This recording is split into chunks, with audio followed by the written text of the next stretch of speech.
Buen día, muchachos. Espero que estén bien. Empecemos con el tema de hoy. I want to talk about AI, Chat GPT, all of this stuff, and is it really helpful? How it can be helpful, and the things that I don't like about it. If you follow me for long enough, then you know I'm not a huge fan of apps. I'm not a huge fan of anything that's not genuine human interaction. But I don't want to be that old man that's just like, this is the only way that you can do it. So I'm going to give you my opinion on artificial intelligence and chat GPT and how you can actually use it to help you. I just think after a certain point, you need to get to talking to people. But let's get into it. The first thing I want to say is that I explored a handful of tools. And if you've never had a conversation or even began to think about how to form sentences, I actually think AI can help you a lot. I will say that. Just because it's going to put some sentences in front of you that you could read and that you could respond to yourself, even with bad Spanish or whatever. And you can take your time and you could respond to it how you want to. You can get the response that you want back. You can read them over again. You can put voice features on these AIs. And I think that's cool. That's the same thing as Duolingo or whatever. All of them have voice features. All of them have text.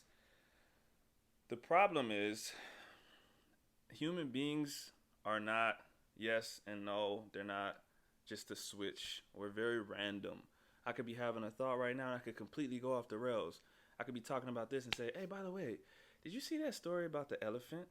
And it's just going to be so random that like no artificial conversation is going to prepare you for that because it's a program. And you wouldn't program something to just say the most random sentence ever or to ask you a question in the middle of your question. There's just a lot of things about real conversations that you can't prepare for in fake conversations, right? But like I said, the pro is that you're talking to a robot. You're probably not going to get nervous. If you do, man, I don't know what to say about that. But you can have the conversation that you want and you can reread it, like I said. So that's good. Another good thing is that depending on how skillful you are, you can program these things to correct you. Um, and I think I'm gonna just list cons with the pros because every pro has a con that goes along with it. So these things can correct you and they can tell you what you said wrong, just like you would want a real human being to do. The problem is that right is not always most common, right? So if you think about the way a robot talks, or like the what you imagine a robot is, if you think about the way they talk and the responses that they give, they're not necessarily the most human responses. They might be more correct. Like a robot talking might say more correct things than I say, but it's not more human than me. It's not. It's not a real person. Lots of people speak with poor grammar. Lots of people say words that don't exist. Lots of people say things that are uncommon, but in their region, it's common. I'm from Texas. We say y'all a lot, right? A robot might not say y'all. It might not. But, you know, if you live in Texas, you probably want to get used to that. And I'm sure you can program the robot to talk like it's from Texas, but you probably can't program it to not be intelligent. You will deal with that a lot in real life. So there's that. The other thing is that you might be able to program an accent. And you might be able to program it to talk faster. I don't know. But you could never make a robot talk like a human being. We blend a lot of words together. We slur sometimes. Sometimes we don't finish words. Sometimes we chop words up. You know, I'm trying to think of something that we say in English, but you know, like, oh, you know what? My little sister sometimes she says "yeppers," and like that's yes, but a robot's never gonna say "yeppers." It's something you have to hear and be like, why did she just say "yeppers"? But with enough time, every time you got a response, "yeppers," that works for me. It'd be like, okay, that's just how she says yes, and that happens in Spanish too. It happens in every language. Every language has, well, I guess what I would call like teenager talk. People take words, chop them up, make them cute, whatever. A robot's not gonna do that. And if it does, it won't be frequent because it's not as random as a human being. So I think I end up in the same position that I'm always in. If you want to skip this entire video, I will put this section at the end. I will mark it on the video. In conclusion, I think that ChatGPT or any AI tool can be as helpful as any other application, Duolingo, Rosetta Stone, whatever.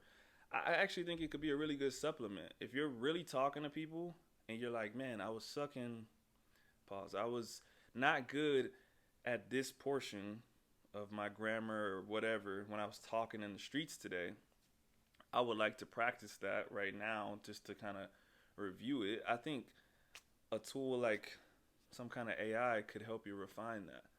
But like I said, I don't ever think anything outside of real conversations should be your primary tool.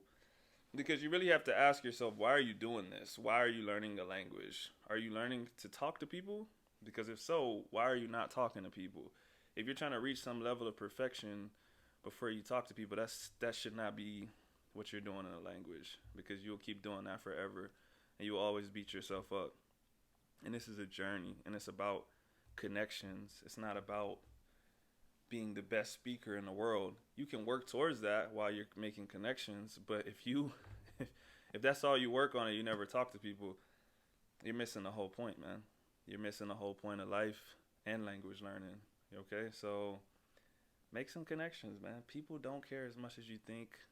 Like I said, use it as a supplement, but go talk to people.